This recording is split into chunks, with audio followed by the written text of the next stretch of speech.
Yeah,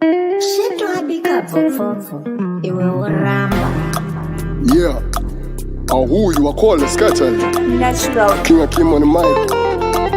Yeah, ketaka baby kakupurako ndakadaro nchudza kauka chimoko akadipfudza wati chindi kati kamago zvikanzi chini katimira ntakendarova mogala walide threesome namona Lisa ndamona chifamba ndabvanamisa safinyama ngendatara zvinhu zvakashisha sandibvunze ndatunge ndikutara chizhinja threesome namona Lisa ndamona chifamba ndabvanamisa safinyama ngendatara zvinhu zvakashisha sandibvunze ndatunge ndikutara chiiweshi bendapabadishiza sexy likushori loshitapomi kungwamborova mutoriro shigada stalen patanenesi shiporin ndapota maimwana ndibvumre nditi pori Mona Lisa uyo mawani anopisa kurara mbindoda threesamuka wani Mona Lisa uyo mawambi Mona Lisa ibanga zvake anosley asi muwanapi Mona Lisa zita rake vafana kumuti katipi threesome namona Lisa ndamona chifamba ndabvanamisa safinyama ngendatara zvinhu zvakashisha sandibvunze ndatunge ndikutara chizhinja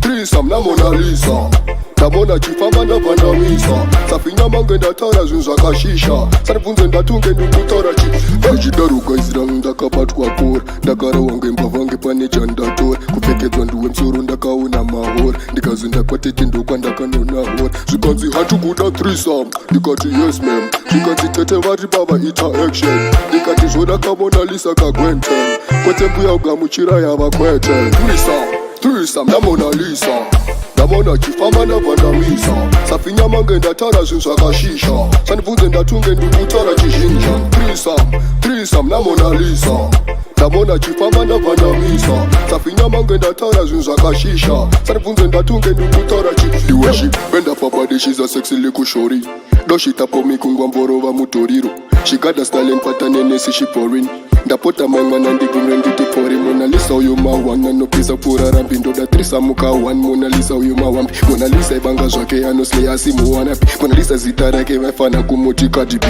threesome namona Lisa ndamona chifamba ndabvanamisa safinyama ngendatara zvinhu zvakashisha sandibvunze ndatunge ndikutara chizhinja threesome namona Lisa ndamona chifamba ndabvanamisa safinyama ngendatara zvinhu zvakashisha sandibvunze ndatunge ndikutara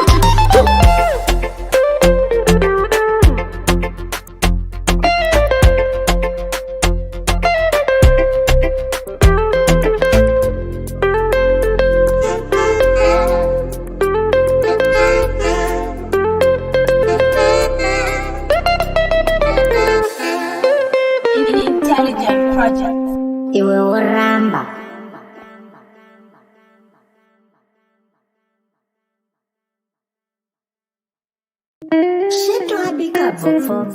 Iwe uramba. Yeah, who you are calling Skeleton? Natural. King of Kim on the mic. Yeah.